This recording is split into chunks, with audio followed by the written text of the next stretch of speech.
It's State of State. We got your Nittany Line update. It's a football discussion with Tom and Justin, so kick back and press play.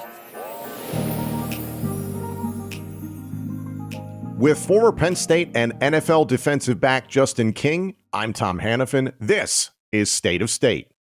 This podcast is presented by BetOnline, your number one source for all your betting needs. Get the latest odds, lines, and matchup reports for the return of college football, the NFL, plus baseball, boxing, golf, and more. BetOnline continues to be the fastest and easiest way to place your wagers, including live betting, plus your favorite Vegas casino and card games available to play right on your phone.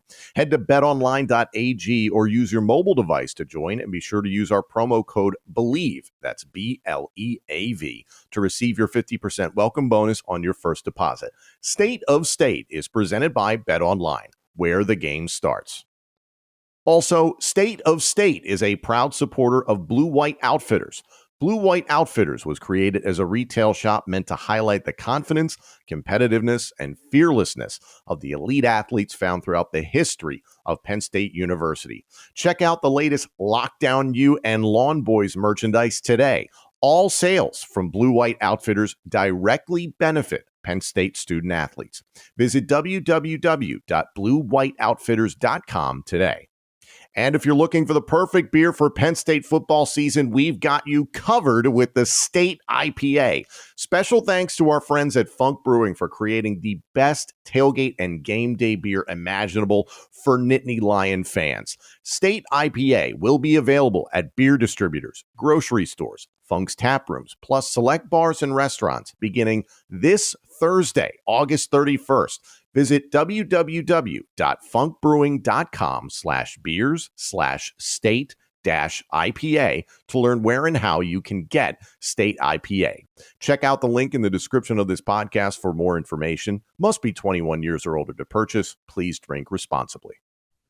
With Justin King, I'm Tom Hannafin. Joining us this week on State of State, he is a legendary Penn State football player, wide receiver, Derrick Williams, known affectionately as D-Wheels, D-Wheels Express, D-Will is a lot of nicknames you got. My question to you, Derrick, is how much eligibility do you have left at Penn State, and do you think James Franklin would give you another season? I don't have none left. I don't even Nothing? Done? I'm done. I remember my last time I went to go work out when I was thinking about going back in the league, and the trainer was working me out, and I looked at him, I said, I'm done, son. What if we just stretch it a little more? Now it's not going to work. My mental, we was working in the sandbox, and he was like, all right, y'all go get some water, come back. I just sat there, and I was like, I'm done. That's it. Hit him with that Vontae. Yeah, hit him right. That same area, we might have to, that's that DMV, man. That boy gonna check out when they done. We gone. He ain't gonna waste your time. I ain't gonna waste your time right now. If I'm still in the middle of the game, I'm out. Derrick, your time at Penn State, it was really an electric time to be there. And to date myself, and this is embarrassing to admit on this platform, is that you probably remember the front row of Beaver Stadium student section where students would regularly spell out D-Wheels. Yeah. I was one of those idiots for a while.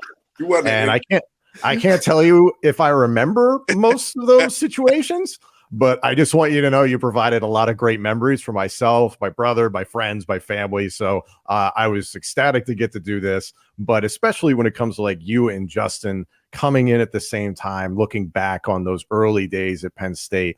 I mean, what was that like? Because that 2005 season rolling into the Orange Bowl was just madness at Penn State. Yeah, I mean, when we first started, man, I think we just wanted to make a difference, especially with a big program.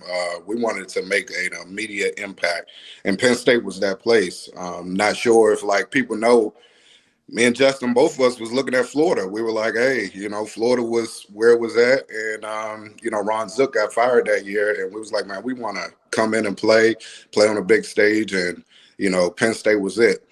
Honestly, looking at film and all that other stuff, it wasn't no gloops and glamours. It was just like we kind of got there and then got lucky with guys being there as far as like Mike Robb and all those guys and them taking their leadership. But we came in with a different mentality. We came in with like, hey, we don't lose. I remember at some of the workouts, we'll go out there and we're running. We're coming in first and second every time we run and everything. Like, we had a different mentality going in. But with those guys in their leadership, it kind of just all fell in place. Derrick, for me as a Penn State fan, before you and the other triplets got there, Jordan Norwood and Deon Butler, and hell, even Justin obviously was playing wide receiver that first season. The wide receiver position at Penn State before you guys, there were some really big names, the likes of O.J. McDuffie, Bobby Ingram, and Joe Jaravicius was a little while before you, but still, it wasn't necessarily a school that it was like, oh man, wide receiver you. You guys came in and completely changed the perception of what it meant to be a Penn State wide receiver. Were you aware of that coming in, that it's kind of like, oh man, this is not exactly the spot where pass catchers have gone historically and you can change some things? I think I was aware about it. I was aware of it. What I liked was, coming from high school, I played quarterback. And the ability to, I think Darren McFadden before that was kind of like playing running back, playing receiver, playing quarterback when they were doing that Wildcat. And that ability of just like them saying that, hey, that could be me, and that's what they're looking at. That's what turned me on about Penn State, just, for myself, because I was like, hey, I was a jack of all trades at that point in time. I can throw the ball, I can run out the backfield, do receiver. So I just wanted to showcase all my talent, and that was the place to do it at right there. And I think you were the first, what was the stat as a kick return, receiving, and rushing touchdown in a game? I think you're the first to do that. I think Saquon did the same thing as well. I mean, it's crazy, the company. Justin, when you were both being recruited, that company of Saquon getting some money right now, though. Right, yeah. Not as much as he'd like. We'd like to see him get more. But, that's true. Justin, when you guys were both getting recruited together, what were your conversations with Derrick? Oh man, just a little flashback. I remember the first time even meeting Derrick. It was actually at Penn State at a Nike camp, when it was like one of the first prospects that I've seen that you come in. We were like some of the underclassmen. Back then they had the Nike Invitational camps. They would hold them at universities, right? So they had this one at Penn State, and there was like all the top guys on the East Coast. I mean, we all ran fast, ran 4.2, all these different times. And I remember in the one-on-ones, there was this, it was Derrick at the time. He was going on offense and he would flip and go to defense. And I'm talking to players all the time about, players or coaches, about being audacious about your talents or what you're there to do. He was like one of the first recruits for me going through the process of being like a highly talented guy. I was like, man, this dude, some audacity to jump in. Because I mean, we're talking top guys. It's like me, it's Ted Ginn. It's like Jamal Brown. It's like a lot of top level competition. He jumped on offense, shook somebody, caught a slant, went to deep. He's like, no, stay out. And we're underclassmen. Again, we're not like the top older guys. Flips over on the other side, locks them up on defense. I'm like, man, who's this? It's like, oh, that's Derrick Williams from DMV. And we started talking over and over through the process, and realized like we had a mutual interest of where we wanted to go. So that was like kind of like the intro to it. But like what Derrick said, after the Florida situation and our older, as we're seniors at this point, it was like, yo, where can we go to make an impact and really like change the game? Because, we get recruited by top schools, whether it's USC, Texas, Florida. And it was like, we wanted to play early and make an impact. I wanted to play both ways. He wanted to be used, like you said, Reggie Bush, Darren McFadden, and all those different things. And the shell that existed at Penn State, we both started seeing it the same way. Like, man, we started saying like, man, there's a sleeping giant up there that I think we can wake up. And then, being in Pittsburgh, start talking to Sean Lee, Lydell Sargent. Then he started talking to different people in the DMV area. And that's how that whole thing kind of exploded when you see like the recruiting classes year after year from that 05, 06 class. The classes that we had were crazy after us. If you like really think about it, with like Navarro, Jared Aldrick, like Maben, Bonnie Baju, like Logadale. Everybody, everybody, man, like it's crazy for real. Evan Royster, like you had Evan Royster the next year. Daryl Clark. It was guys through and through. We can keep going to the next row of guys that was coming out of the DMV. You can definitely credit Derrick to that, and just getting the floodgates open from that DMV area, looking back to Penn State being the the go-to place to go play college football. To me, the entire perception of what Penn State was offensively changed in '05 because it wasn't just you guys coming in, all the people that you just mentioned. And granted, that defense was still there. You had some monsters defensively, but freaking Michael Robinson at quarterback was virtually unlike anything else Penn State had ever seen, Derrick. I mean, when you've got that guy under center able to do virtually all the same things that you just described that you could do back then. Yeah. Did that just blow your mind? Well, it was the time for it. You think about just around who else was there. Vince Young was out there. It was just that period of time of where it's kind of shifting now, where these guys got to be mobile, got to be able to throw the ball. And Mike was one of those guys that, you can line him up in the backfield. It was just a different threat. You couldn't key in on anybody on that offense there. And then we were doing double, triple reverses with, myself, Justin, Deon. It was all over the place because you just couldn't key in on a guy there. They had Tony running people over, and I'm there. We had Tony on a few weeks ago. He was wild, man. He was wild. What was it like, with Tony on a regular basis? Because he seems like, and I mean this in the best way possible, like a madman when he was playing. You know what? And I will say this, before Saquon, I seen Saquon. Tony Hunt was probably the best running back I saw with my two eyes. He would put his his shoulder through somebody. He's running through you and then running away from you. He was really, really good, could catch everything. Tony was amazing running back when he was there with us. But as far as putting on that uniform, and I know I played with Tony, but he was special. The thing that you talk about with Tony being special, and I remember that too, like him being somewhere on the Richter scale, how I judge running backs based off of him. It was just his mentality and how he approached it. He mentioned it on our show where he has man, I'll break loose after the 20th carry because that's a mentality of I'm going to see if you want to take this contact over and over. It reminds me of that Marshawn Lynch thing. It's I'm going to see if they want to hit when I get hit in the face, but embodying that mentality, being 6'2", 230, still being light on your feet, being able to run through people and run away from people. It was a crazy mix because it's one thing where you can stand still and I'm all right, I just got to tackle this guy. But it's this dude can run you over and shake you. And it's when he runs you over, he's a heavy, he's a heavy running back. You know what I mean? So he was one of the people from a mentality standpoint of running backs that I kind of always keened in, even looking at high school running backs from a recruiting standpoint, because there's a mentality that came with Tony and how he ran the football. Definitely.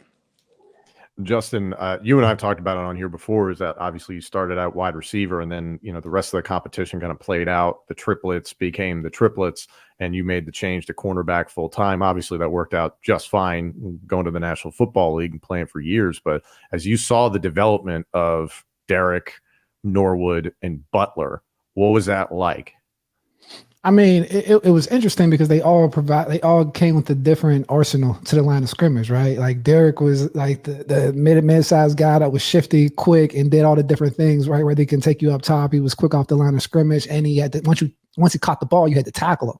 Then you had Deon, who was a little slender, but he can go. So anything that he gets on top, you got to be afraid to, play up there. And then Jordan, the one that was always kind of the inconspicuous one, you come in and he's about 155 pounds short. Oh, I've talked to him. He said 145. 145, right? Pigeon toe, come up to the line and then make people look bad. Talk about shaking people at the line of scrimmage. He was just a hard cover. So the mixture of traits that they all possessed, it made me good at corner, right? To be able to get that type of footwork, but to see the progression of them was amazing. And I knew they would cause headaches for the offense or other teams because, you have one good day, cover one of them, but there wasn't a defense that really existed that can cover all three of them at the same time. So it was fun to watch.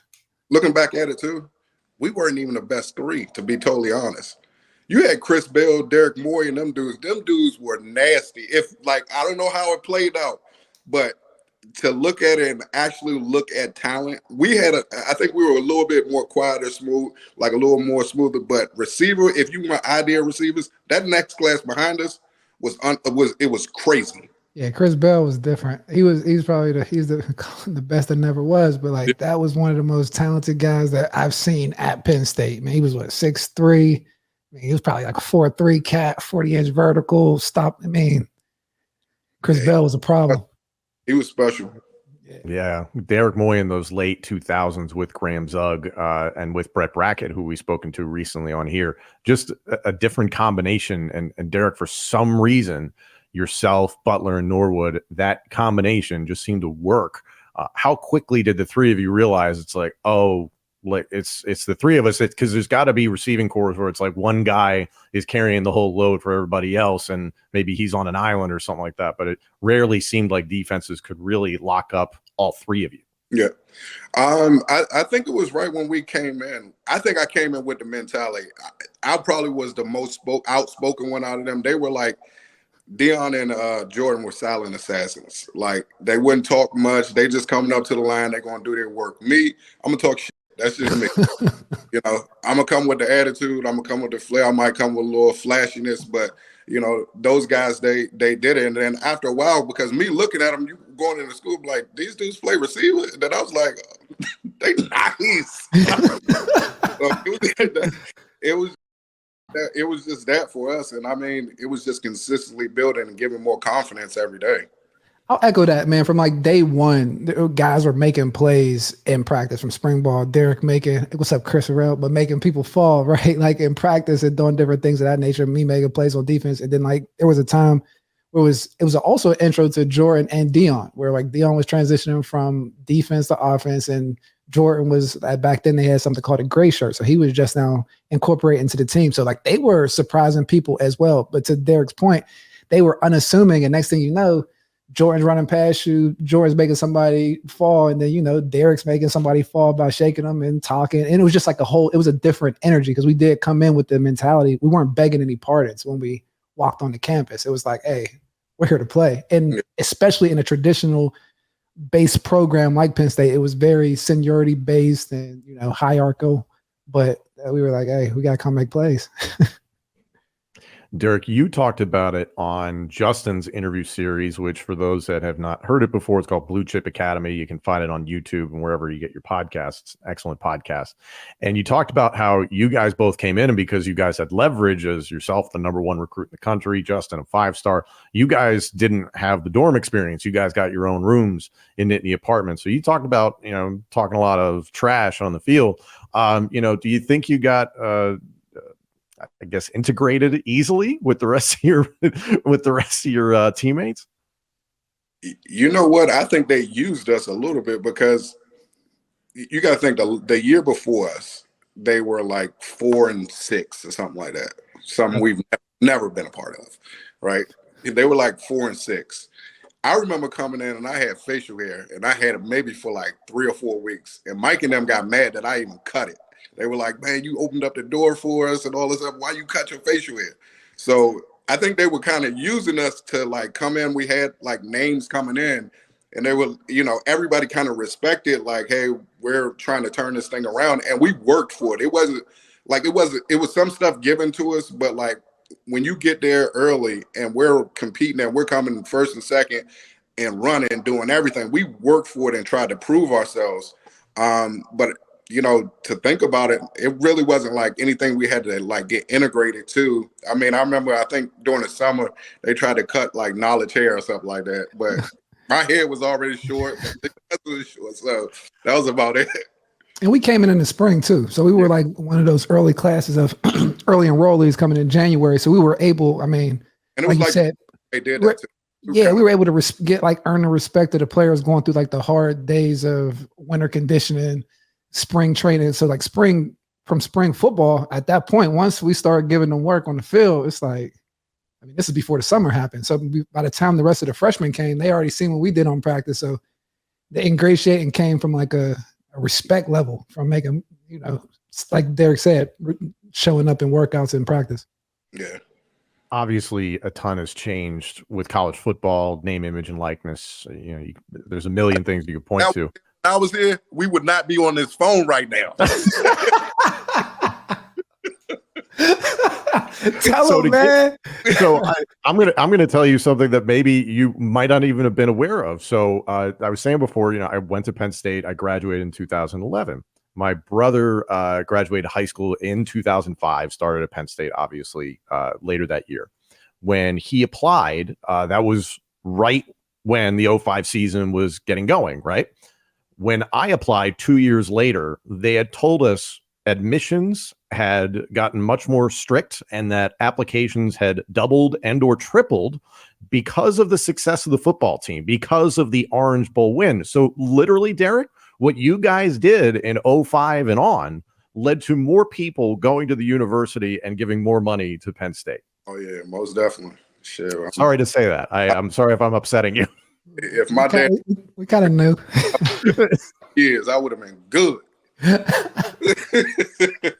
Well, one thing that jumps to mind, Justin, because you mentioned this recently here on the show, is that, it used to be freshmen couldn't speak. We spoke. We spoke. We spoke. We were like the only freshmen to ever break that rule. So like so kudos to Joe in understanding the changing of times of and highlighting us, right? When we talk about 5 stars and me playing both ways, Derrick playing in multiple roles as freshmen. After the Northwestern game, I think was when Derrick had the game-winning touchdown. I made a couple plays and it was like, hey, Guido, and like, hey, let these guys talk because this is a chance to build a brand. Now, this isn't 05. They were saying this. So, I mean, everybody has this idea of how Joe was with us and coming through, but he was pro player and he put us in a position to understand hey, this is you guys' opportunity. We have to change, we have to change how we do things. I mean, the growth in that was pretty cool. Joe most definitely changed with the times. From hearing things, I'm one of my best friends is Brian Johnson.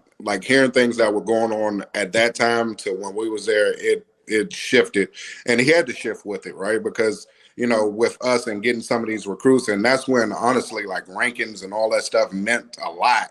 He had to kind of shift with the way that the college programs were going. It's changed so much, and now especially Penn State's reputation. I kind of talked about before. I'm glad you mentioned Brian Johnson's name because certainly one of the best wide receivers in the history of the program. But now it's gotten to be kind of I don't know how you describe it, Justin. At wide receiver, it feels like an assembly line for Penn State, and that it's just the dude who's potentially going to go in the top 3 rounds every single year coming off the assembly line. And now it's looking at this season, there's some question marks of who's really going to be the guy. Derrick, I'm not sure how much you're tuned into the current team, but as you've seen all these guys, especially under Franklin, go to the National Football League, do you look at that and kind of think, hey, yourself and the triplets kind of laid the groundwork for that type of production? Yeah. I think that we did, but I definitely think James gets most of the credit there, just the offense that he's been bringing. From Moorhead being the offensive coordinator to all those guys, it kind of just opened it up. And I mean, it was consistent with those guys coming back and forth, like KJ and what's the word for the Jahan. All those guys there, it was a assembly line just coming through, and they made great decisions coming to Penn State, and James did a great job with just highlight them, as far as getting them in opportunities. So I think that we did a little bit, but a lot of that came from James. And that time there, I always say too, every 5 years, if you have a special player, it'll last your program for 10 years. Saquon going there and doing what he did and them highlighting James, I don't even think it brought us back, but it elevated us to a different atmosphere of getting recruits, because Saquon was the cool thing to do for guys to get there. Penn State fans, Smack Apparel has the best gear for talking smack on game day. Head to smackapparel.com today and be ready for week 1 with the Save a Couch Beat WVU shirt. Also, check out their Let There Be White tee for the whiteout game against Iowa at Beaver Stadium. There's also the Drink Up, Roar On tee, as well as the Saturdays We Are design. If you're watching this on YouTube, scan the QR code on the screen to take you to the website instantly on your phone. Visit Smack Apparel smackapparel.com and use our promo code STATE10 at checkout for 10% off your order. That's STATE10. Again, that's smackapparel.com, promo code STATE10 at checkout. Why wear boring when you can wear Smack? Are you looking for undeniably good hair and beard care? Then Maestro's Classic is perfect for you. Maestro's has beard washes, beard oils, beard butters, plus hair gels, pomades, and now body washes. It's one brand for every man. Visit maestrosclassic.com, that's MAESTROS classic.com, and use our promo code STATE20, that's STATE20 at checkout for 20% off your order. Maestro's Classic, crafting a better you.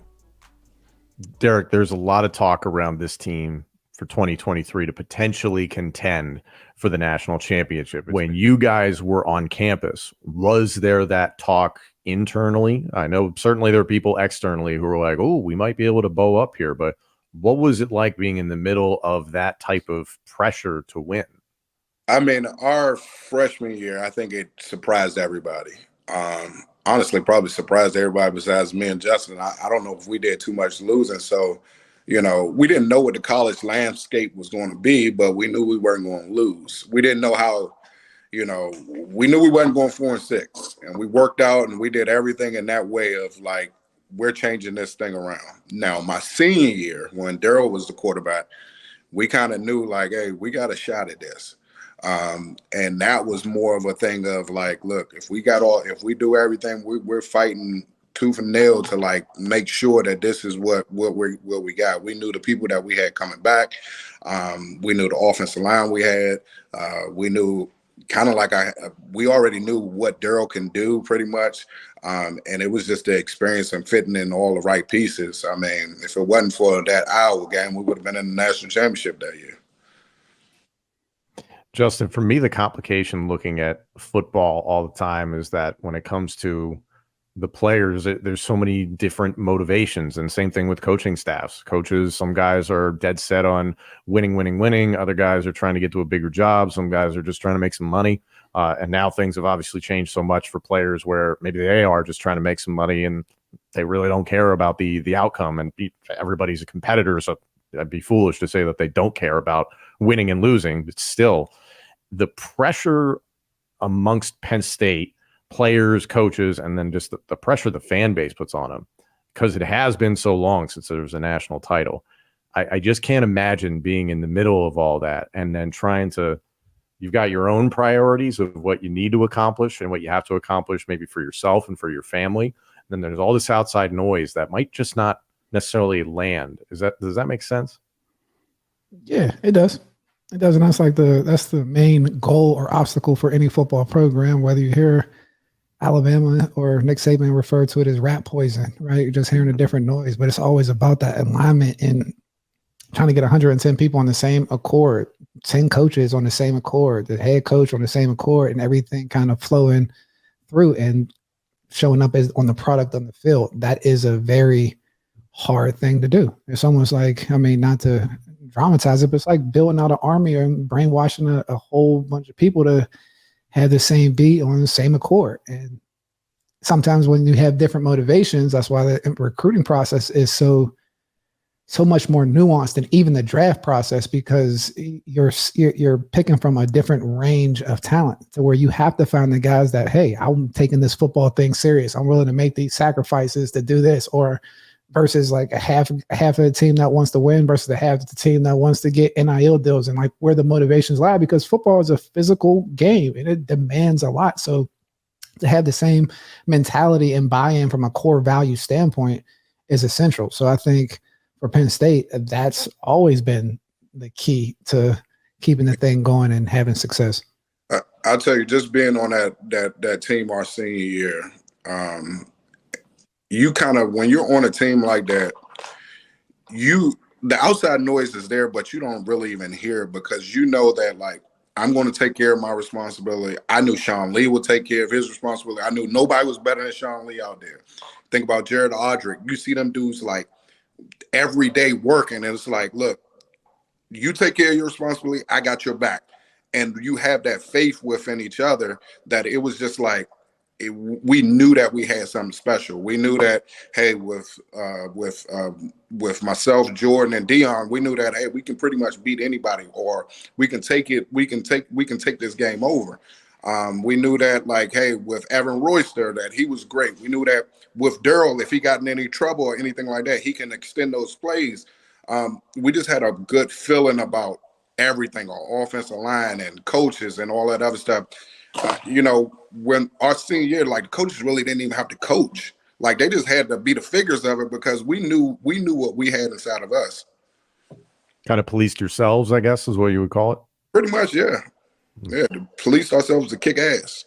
You guys did that. That's just what it was. We went there and we said, hey, no.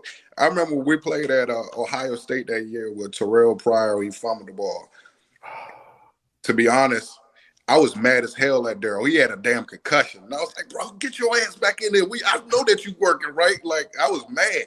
I was like, bro, we winning this game. And everybody, like, felt that. Like, everybody felt like, hey, no matter what, the ball is going to turn to us. Like, we're going to win, and we just had that belief.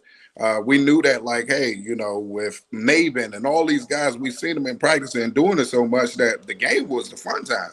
So if these guys this year, if they have that mentality of, like, I trust the guy beside me and all that other stuff like that, it's going to turn out right.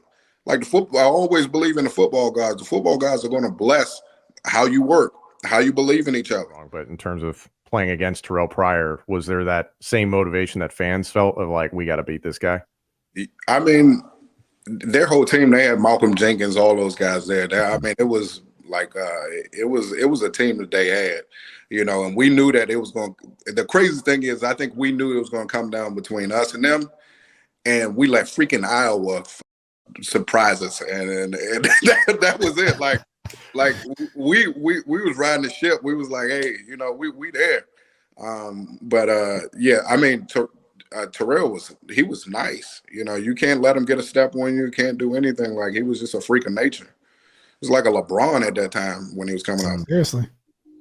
Last thing I got to ask, the Northwestern game, the comeback. I mean, that's something that I can feel the hair standing up on my arms about that. But as the team came back and your touchdown in the moment, and then after the game, what were some of the things that were going through your I was mad as hell the whole damn game. To be totally honest, I cursed out everybody. Explain.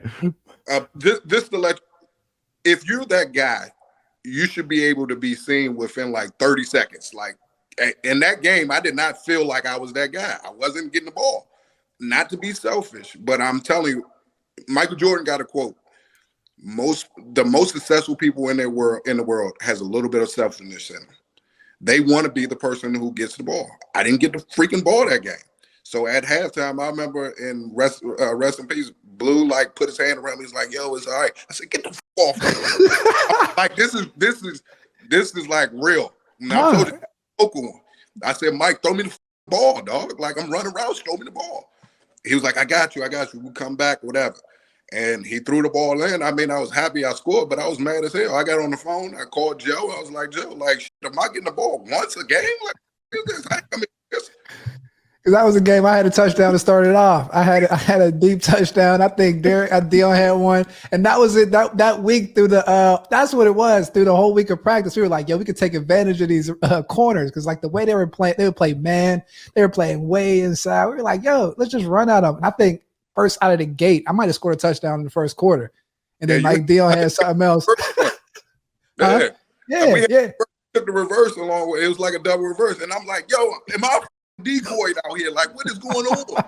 Wait. So, Derrick, back up. The phone call to Joe. What does Joe say? It's not Joe on the phone call. It's me getting on the bus and say, Joe. Oh, okay. Like, I need the ball. I'm just telling you. Story. It's all true. That's just how I went. That was just me. I'm not saying that that's the right way to go or anything like that, but that was just how I came in there. Like, I came in there, I was like, man, I needed the ball. Oh, there was no begging the partings with us when we came in, man. It was like, oh, we're here to play. Oh my God. And the thing is and this is me, and I tell my son this, like, the kids these days, all of them are friends, and that's great. They are. we were friends too, but we had that like, hey, we got to go. You got that little itch, and I think that you can tell the difference in some of those guys. Yeah, it's cool. It's cool to be all friends, but who's going to be the lion in this building here? And that's just how I was brought up, and I was brought with older brothers and all that other stuff. Man, I am so glad I asked about that. Derrick, thank you so much for coming on. We sincerely appreciate it. You're welcome on anytime. And hopefully, if you do get to watch some of the season this year, it's good for you, man. But we appreciate you. We sitting there. I still order a little bit of Penn State stuff every now and then. I'm out in Texas. It's hot, bro. It's hot. Stay inside, man. Stay where the AC is. No, because I gotta make my son better. So he got to feel that heat. You know what I mean? Got to feel it. It's a boy out there right now. One boy out there right now who's working out right now. He out there. It's 112 degrees out here. So he can't be sitting here playing around with his fingers. He got to go. Utility winks. We'll put him to work. Derrick, we appreciate you. Thank you for coming on, man.